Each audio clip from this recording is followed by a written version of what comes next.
believe or supports the belief, okay, in marine spirits. I believe it's humblefaithful.com. It asks the question, what are marine spirits and what Christians need to know?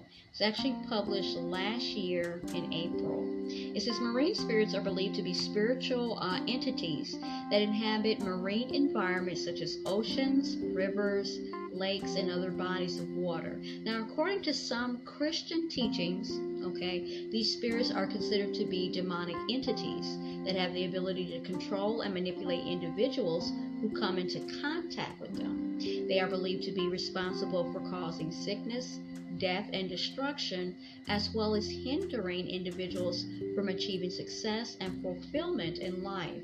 Now, since the concept of marine spirits is not explicitly mentioned in the Bible, okay, but some Christian teachings suggest that they are referenced indirectly. Okay, so keep that in mind. For instance, it says in Ephesians 6:12, the Bible mentions that we do not wrestle against flesh and blood, but against principalities, against powers, against the rulers of the darkness of this age, against spiritual hosts of wickedness in the heavenly places. All right, so they use that in that context too, okay, for the belief in marine spirits. There are several different types of marine spirits believed to exist, each with its own name and characteristics.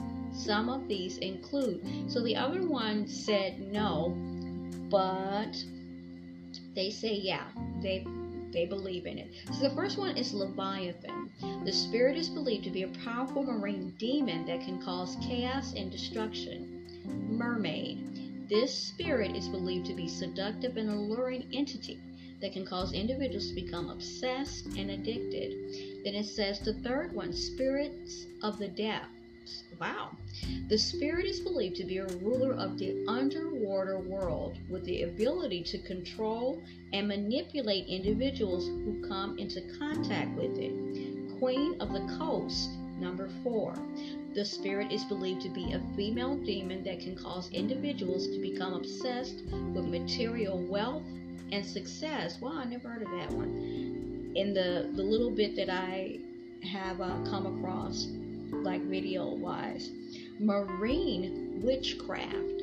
This is a general term used to describe the practice of using marine spirits to carry out witchcraft. Now, individuals, okay, who believe they are under the influence of marine spirits may seek deliverance, okay, through prayer and spiritual intervention. And some Christian teachings suggest that deliverance can only be achieved through renouncing and repenting of any involvement with marine spirits and seeking the help of a deliverance minister or spiritual counselor.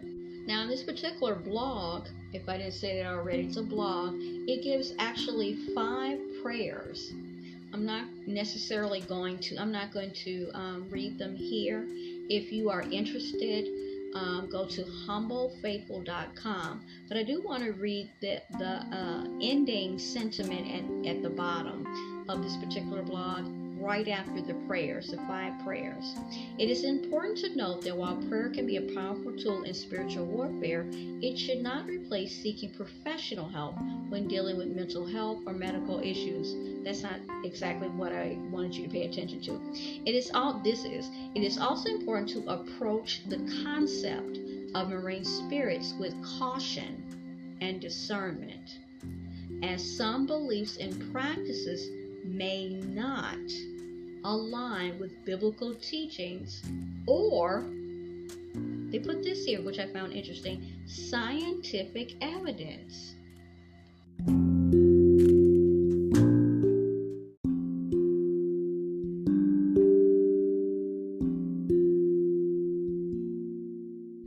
Okay, now I'm going to read something from jenniferclaire.org and from her blog, and it's Jennifer LeClaire Ministries. Okay, this is Are Water Spirits for Real? The Truth About Marine Demons. In this particular one, she talks about when she was a secular journalist. She said she went on an assignment to the Tortugas National Park off the shores of the Florida Keys. Home to the largest marine sanctuary of its kind in the United States, the area is off limits to fishing to preserve highly exploited marine life species. It's very short. I had a front row view of magnificent coral and exotic fish as the sun beat down on the boat deck. What I couldn't see was the marine demons below the surface. Now, she goes on to give examples of different creatures of the depths. So, the oceans and waters of the earth are filled with beautiful creatures, and some of them are quite dangerous. Then she gives the example, take the striped sturgeonfish as a natural example, with its nearly neon green and blue stripes. This fish is absolutely stunning, but its spine is very venomous. Hideous marine demons are trolling below the surface of the water with a deadly agenda to kill, steal, and destroy lives. You can't see them any more than you can see spirits of fear or rejection, but they are actively engaged in aquatic ministry. Of course, they don't only work in the water, they just make their home base there. Perhaps the closest parallel we can make between natural sea creatures and marine demons is the jellyfish. Some jellyfish merely sting and others are deadly, like the sea wasp, box jellyfish, which is the deadliest actually in the world. Then we have the Portuguese man-o'-war, which is technically a colony of organisms. And then she gives yet another reference to another type of jellyfish. It says, according to Conservation Institute, you're unlikely to see this tiny creature coming because it's only 0.02 inches and is nearly transparent. All right, so it says it's a member of the notorious box jellyfish family, and it's arguably the most venomous animal on the planet. So obviously, the last type of jellyfish is very small and it is very venomous, which is often, interestingly enough, with a lot of animals that are very, very small. They are very, very toxic and venomous. Its toxin is 100 stronger, 100 stronger than that of a cobra. Wow. Don't let the small size fool you, huh? Both the tentacles and bell can sting. Wow. A single sting may be treatable. Multiple stings are almost certainly deadly. Symptoms include severe muscle cramps, pain in the kidneys, and back, burning sensations, headache, vomiting, oh my God, and issues with, you basically have a heart attack. If you live, it won't be a fun memory. I bet it don't sound very, Now, marine demons are like venomous jellyfish. They release toxic imaginations as they work to wrap their tentacles around you.